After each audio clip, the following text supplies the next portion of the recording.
जय महाकाल, हर हर महादेव। जय हिंद मेरे जिगर के टुकड़ों, मैं हूं विनीत ठाकुर और मैं आज फिर से आप लोगों का फोटोन एकेडमी की यूट्यूब चैनल पर तहे दिल से स्वागत करता हूं। बेटा 4-5 दिन वीडियोस नहीं आई हैं क्योंकि आपको पता होगा कि वीडियोस हो रही थी शूट कहां पे, एमजीएस डिफेंस एकेडमी पे। फोटोन एकेडमी का और एमजीएस डिफेंस एकेडमी का कोलैबोरेशन हो चुका है और वहां से आपको मिलेंगे मैथ्स के वीडियोस। सारे वीडियोस अभी जल्दी ही वहां पे आ जाएगा। एक्स ग्रुप का मैथ पूरा भयंकर तरीके से। वहां पे भी एयरफोर्स का भी वीडियो आपको मिलने वाला है कुछ दिन के बाद, वहां पे भी मिलने लगेगा सब कुछ बहुत दमदार तरीके से। तो अभी फिलहाल के लिए हम लोग पढ़ने वाले हैं इलेक्ट्रिसिटी का पार्ट नंबर 7, इलेक्ट्रिकल एनर्जी। जी हाँ, इलेक्ट्रिकल एनर्जी क्या होता है?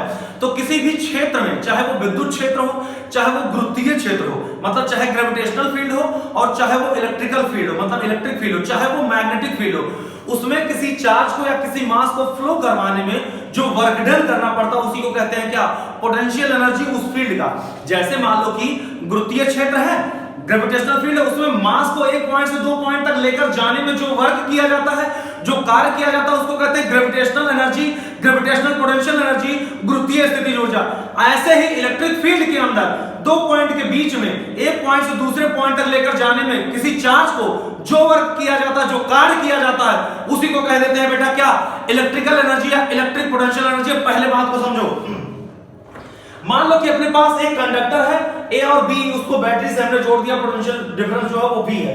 जाहिर सी बात है ए और बी के बीच का पोटेंशियल कितना है? ये बैटरी है तो बी पोटेंशियल लगा हुआ, बी पोटेंशियल स्मॉल बी। ठीक है, हमने कहा potential of A minus potential of B equals to V. तो जाहिर सी बात है ए का पोटेंशियल बी से ज्यादा है। क्यों? क्योंकि ये है पॉजिटिव टर्मिनल और ये है नेगेटिव टर्मिनल। तो अगर ए का पोटेंशियल बी से ज्यादा, तो बेटा एक बात बता दो कि चार्ज किधर से किधर फ्लो होगा? जाहिर सी बात है कि चार्ज फ्लो होगा ए से लेकर कहां? बी की तरफ। और 2 पॉइंट के बीच में जब चार्ज को फ्लो करने में जो वर्क किया जाता है, जाहिर सी बात है कि यहां से यहां तक चार्ज को फ्लो करने में बहुत सारा वर्क करना पड़ेगा, क्योंकि चार्ज आपस में टकराएंगे, उनको जबरदस्ती धक्का देकर लेकर जाना पड़ेगा। समझ में आ रही बात है? तो यहां से लेकर यहां तक लेकर जाने में जो वर्क करना पड़ेगा, जो कार्य करना पड़ेगा, उसी को कहते हैं क्या? इलेक्ट्रिकल एनर्जी या इलेक्ट्रिकल पोटेंशियल एनर्जी। आपको सबको पता है कि V की वैल्यू होती है W/Q। पोटेंशियल डिफरेंस जो होता है वो यूनिट चार्ज को, जो पोटेंशियल डिफरेंस होता है, इसका इलेक्ट्रोस्टैटिक्स में पढ़ चुके हो कि जो पोटेंशियल डिफरेंस होता है वो यूनिट चार्ज को 2 पॉइंट के बीच में लेकर जाने में जो वर्क डन होता है उसी के बराबर होता है। तो V = W/Q। तो वर्क डन कितना हो जाएगा बेटा? Q × V। तो वर्क डन आपको मिल गया है क्या? Q × V। अब दूसरी चीज हम ये भी बता दें तुमको कि जो वर्क डन है वही है इलेक्ट्रिकल एनर्जी। जो वर्क डन है वही क्या है बेटा? वर्क डन ही है इलेक्ट्रिकल एनर्जी। ठीक है ना बेटा? तो वर्क डन ही है क्या? Electrical energy. तो E की वैल्यू हो गई W = Q × V। अब सबको पता होगा भैया कि इलेक्ट्रिक करंट का जो फॉर्मूला होता है वो I होता है Q/T। तो यहां से Q की वैल्यू किसके बराबर हो जाएगा? बोल जरा, बोल भैया। Q की वैल्यू हो जाएगा IT। तो यहां से फटाक से Q की जगह पे IT रख दोगे तो हो जाएगा VIT। तो इलेक्ट्रिकल एनर्जी का फॉर्मूला यहां से हो गया VIT। अब आपको पता है कि V बराबर होता है IR, ओम्स लॉ से। V बराबर IR तो उठा के यहां रख दो, तो E की वैल्यू किसके बराबर हो जाएगा? देखो V बराबर IR रखोगे तो 2I हो जाएगा, I² R × T। ये हो गया इलेक्ट्रिकल एनर्जी का फॉर्मूला। ये अब आपको ये भी पता है कि I बराबर जो होता है बेटा, I बराबर जो होता है वो होता है V/R। ओम्स लॉ ही लगा रहे हैं यार। तो I बराबर V/R रखोगे तो यहां पे फटाक से कितना हो जाएगा? V²/R², I² की जगह पे × R × T। एक R से एक R मर गया, तो E की वैल्यू किसके बराबर हो गया? V²/R × T के बराबर हो गया। समझ में आ रही बात है कि नहीं? कोई दिक्कत तो नहीं बेटा? तो एक फार्मूला ये हो गया, एक फार्मूला ये हो गया, एक फार्मूला ये हो गया और एक फार्मूला अपना यहां हो गया। समझ में आ रही बात है? इसको कहते हैं यार इलेक्ट्रिकल एनर्जी या विद्युत ऊर्जा। अच्छा, अगर आपसे कोई कहे कि हीट एनर्जी, तो हीट एनर्जी अगर निकालना है आपको, हीट एनर्जी अगर आपको निकालना है ना, तो कुछ करना नहीं है, आपको कैलोरी में आंसर देना, कभी कभी तो जूल में ही देना होगा।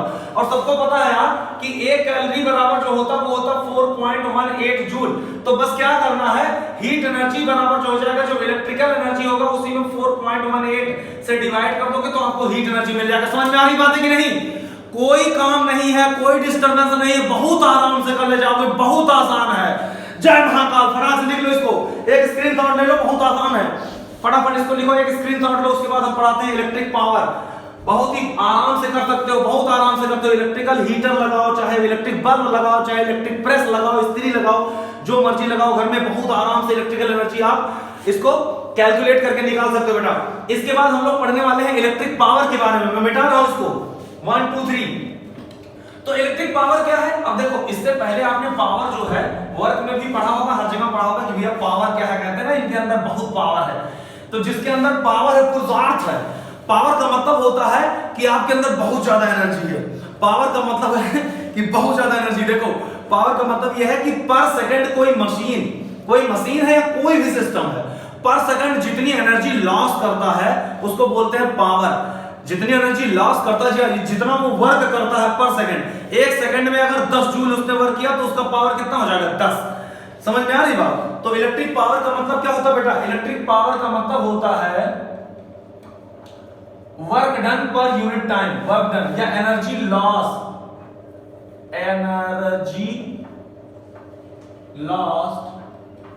पर यूनिट टाइम।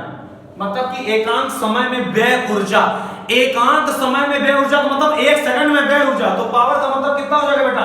पावर का मतलब हो जाएगा W/T। पावर का मतलब क्या हो जाएगा? W/T। कभी कभी आपको यह भी देखने को मिलेगा कि पावर बराबर हो जाएगा dW/dt। dW/dt मतलब कि वर्क में rate of change of work जो है बेटा ना, या पावर का मतलब आपको मिलेगा dE/dt। मतलब rate of change of energy जो है वो पावर है। इस बात को ध्यान में रखना। तो कभी कभी आपको ऐसे ग्राफ मिल जाएगा, चाहे यहाँ पे एनर्जी होगा, चाहे वर्क होगा, और यहाँ पे टाइम होगा। तो इस ग्राफ का जो स्लोप होगा ना, देखो अगर y x के बीच में ग्राफ होता तो dy/dx लिखते हैं। इस ग्राफ का स्लोप क्या होगा? dw/dt या de/dt यानी थीटा। तो tan थीटा ही इस ग्राफ का क्या बताएगा? पावर बताएगा। इस बात को ध्यान में रखना। समझ में आ रही है? तो tan थीटा ही इस ग्राफ का क्या बताएगा? पावर बताएगा। अच्छा, P बराबर W/T। अब W के कितने फॉर्मूले हमने लिखा? Q into V लिखा, VIT लिखा। देखो W के फॉर्मूले हमने लिखा VIT, इसके बाद लिखा I² RT, उसके बाद लिखा V² upon R into T। देखो इतने फॉर्मूले हमने लिख लिए हैं। तो फटाफट इसका कुछ करना नहीं है। फटाफट P बराबर क्या हो जाएगा? W/T से। W/T से फॉर्मूले कौन सा मिलेगा? QV/T बेटा, Q/T I बन जाएगा। तो देखो ये T से T, जब T यहां नीचे T डालोगे तो T से T मर जाएगा, तो हो जाएगा VI, ये हो जाएगा I² R, और ये हो जाएगा क्या? V² upon R। बहुत आसान है।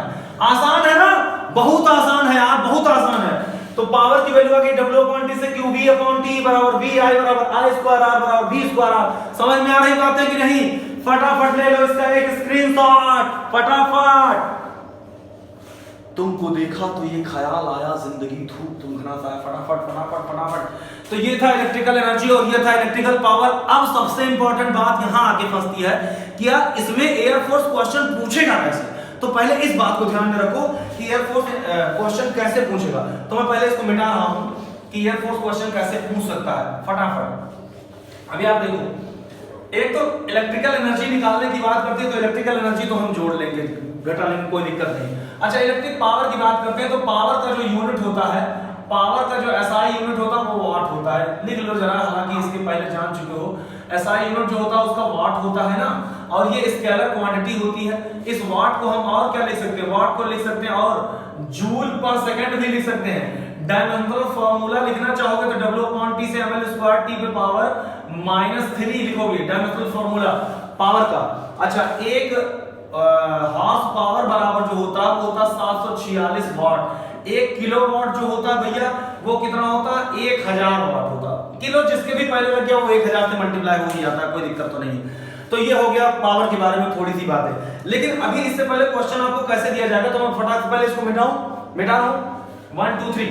तो इसको स्क्रीनशॉट ले लेना यार, वीडियो को पॉज करना, स्क्रीनशॉट लेना, ठीक है? तो हर हर महादेव करके एक एग्जांपल करते हैं कैसे किया जाएगा। क्वेश्चन कैसे देगा? देखो क्वेश्चन ऐसे देगा, कह देगा कि यार एक बात बताओ, अपने पास एक इलेक्ट्रिक बल्ब है। क्या बेटा? एक इलेक्ट्रिक बल्ब है जिस पर लिखा हुआ है 220 वोल्ट, और उसके बाद और क्या लिखा हुआ? और लिखा हुआ 100 वाट। कह रहा कि 220 वोल्ट और 100 वाट इस बोल्ट पे छपा हुआ है। ये छपा हुआ मतलब इसके पैकेट में जाओगे तो ये लिखा हुआ है। समझ में आई बात? अब कह रहा है इसको एक ऐसे एक्सटर्नल सोर्स से जोड़ दिया जाता है जिसका जो पोटेंशियल है वो है 110 वोल्ट। जिसका पोटेंशियल कितना है बेटा? ये 220 वोल्ट था ना, अब इसको ऐसे एक सोर्स से जोड़ा गया है जिसका पोटेंशियल 110 वोल्ट। तो कह रहा जो पावर है वो कितने परसेंट कम हो जाएगा, जो पावर है इसका कितने परसेंट कम हो जाएगा। तो लगाने का तरीका क्या होगा? लगाने का तरीका ये होगा इसका कि ये भैया लगाने का तरीका इसका पहले रेजिस्टेंस निकालेंगे। वोल्ट तो दिया गया है कितना? 220, और पावर कितना दिया गया 100, तो रेजिस्टेंस निकालेंगे। रेजिस्टेंस कैसे निकालोगे, आपको पता है P बराबर होता है V²/R, तो R की वैल्यू कितना हो जाएगा बेटा V²/P। पहले एक बार देखो तुम लोगों को दिख रहा है कि नहीं, तो R की वैल्यू कितना हो जाएगा V²/P।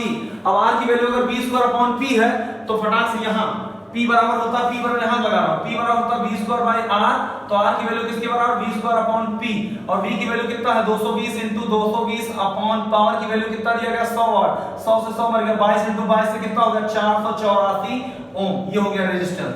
अब इसका नया पावर निकालते हैं, क्योंकि अब तो देखो रेजिस्टेंस तो फिक्स है, इलेक्ट्रिक बल्ब तो बदला नहीं जा रहा। पहले इलेक्ट्रिक बल्ब जो लगा था वो 220 वोल्ट से लगा था, तब इसको मिल रहा था 100 वाट। देखो जो बल्ब आप बाजार से खरीद कर लेकर आते हो, तो बल्ब पे अगर कहीं छपा हुआ है 220 वोल्ट और 100 वाट, इसका मतलब ये है कि अगर इलेक्ट्रिक बल्ब को आप 220 वोल्ट से ले जाकर जोड़ते हो तो आपको 100 वाट का क्या मिलेगा, तो आपको 100 वाट का मिल जाएगा बेटा क्या पावर, और बल्ब उस हिसाब से ग्लो कर रहा होगा। लेकिन आपने देखा होगा कि घरों में जैसे ही लाइट कट जाती है, जैसे ही वोल्टेज कम हो जाता है, अपने आप बल्ब ग्लो करना कम हो जाता है, क्योंकि उसको कम पावर मिल रहा होता है, कम एनर्जी मिल रही होती है। तो यह कैसे होता है, तो सबसे पहले तो हम बल्ब में जो नाइक्रोम का वायर लगा हुआ, जो कॉपर का वायर लगा हुआ, जो भी लगा हुआ तो फिक्स है, वो नहीं बदलने वाला। इसका मतलब बल्ब का जो रेजिस्टेंस है वो तो फिक्स है। तो बल्ब का एक फिक्स रेजिस्टेंस आ गया कितना 484 ओम, ये हमने निकाल लिया। बल्ब का कितना आ गया 484 ओम। अब यहाँ पे नया पावर आएगा, क्यों, क्योंकि नए पोटेंशियल से जोड़े हो, तो नया पावर जो आ जाएगा P डैश, वो हो जाएगा नया पोटेंशियल V² अपॉन पुराना रेजिस्टेंस। तो V डैश के स्क्वायर कितना है 110 × 110 अपॉन यहाँ पे 484, और 484 मतलब 22 × 22 था, तो 22 × 22, तो देखो 11 दहाइयम 110 और 11 दूनी 22, 11 दहाइयम 110 तो 11 दूनी 22, 2 दूनी 4 और 10 दहाइयम 100, 100/4, 4 × 4 4 × 100, तो पावर कितना बचा बेटा 25 वाट। तो पावर आपका P डैश आ गया 25 वाट, सॉरी 25 वाट आ गया, और था कितना, तो था कितना, था 100 वाट, और आ गया कितना 25 वाट। यानी बल्ब कितने परसेंट कम हो जाएगा, कितने परसेंट रह जाएगा, तो 25% केवल, सॉरी 25 100, हाँ सही बात है, 100 का 25 हुआ, नीचे 75% नीचे हुआ है, 75% पावर कम हुआ, बचा कितना है, और बचा कितना है, बचा है 25%। यानी जो बल्ब है पहले जितना ग्लो कर रहा था उसका 1/4 ग्लो करेगा। तो फटाक से इसको नोट कर लो, इस टाइप का क्वेश्चन आएगा। अभी मैं एक छोटा सा क्वेश्चन दे देता हूं, फिर दूसरे टाइप का क्वेश्चन आपको बताने जा रहा हूं।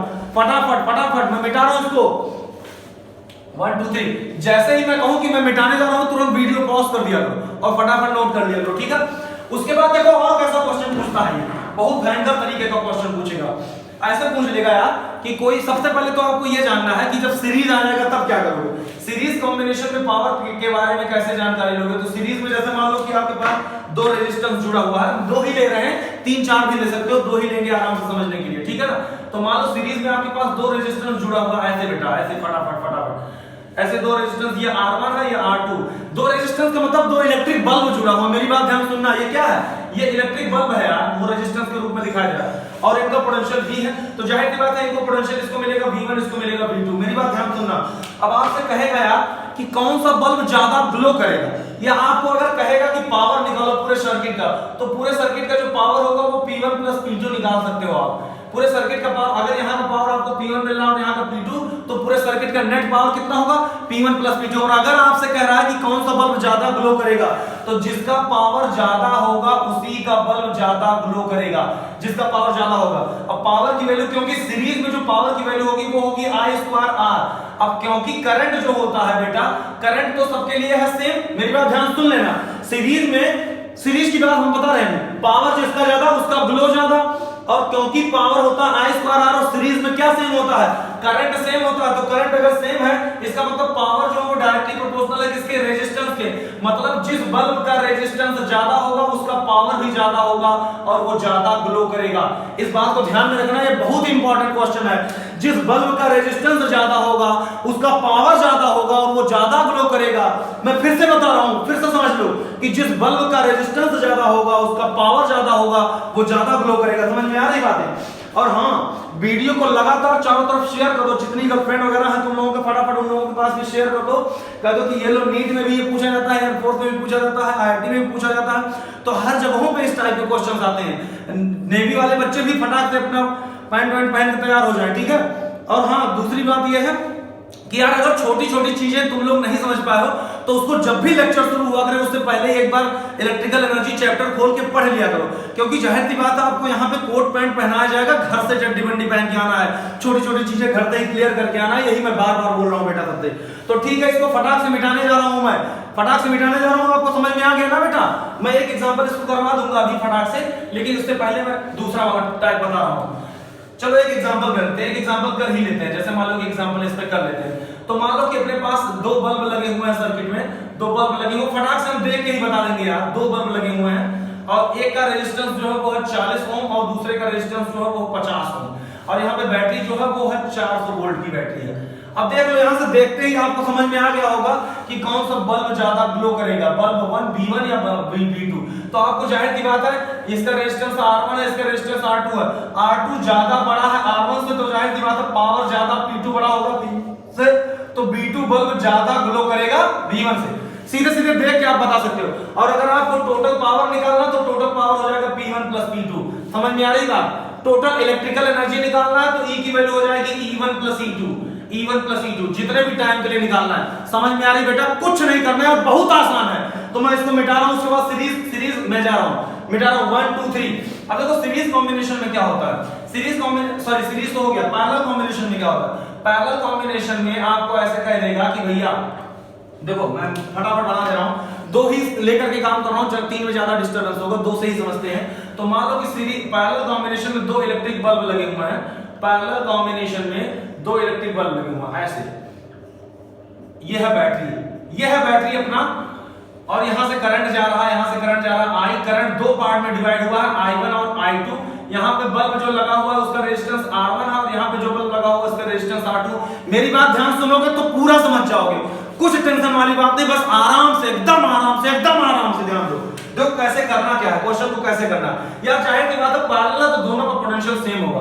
मान लो इसका पावर P1 और इसका पावर P2 है। मेरी बात ध्यान सुनना, पैरेलल कॉम्बिनेशन पावर का फार्मूला जो होता है पैरेलल कॉम्बिनेशन में हम देखें, क्योंकि सेम क्या है इसमें, पोटेंशियल सेम है। सीरीज में सेम क्या था बेटा, करंट सेम था, इसलिए उसमें I2R वाला फार्मूला लिया था हमने।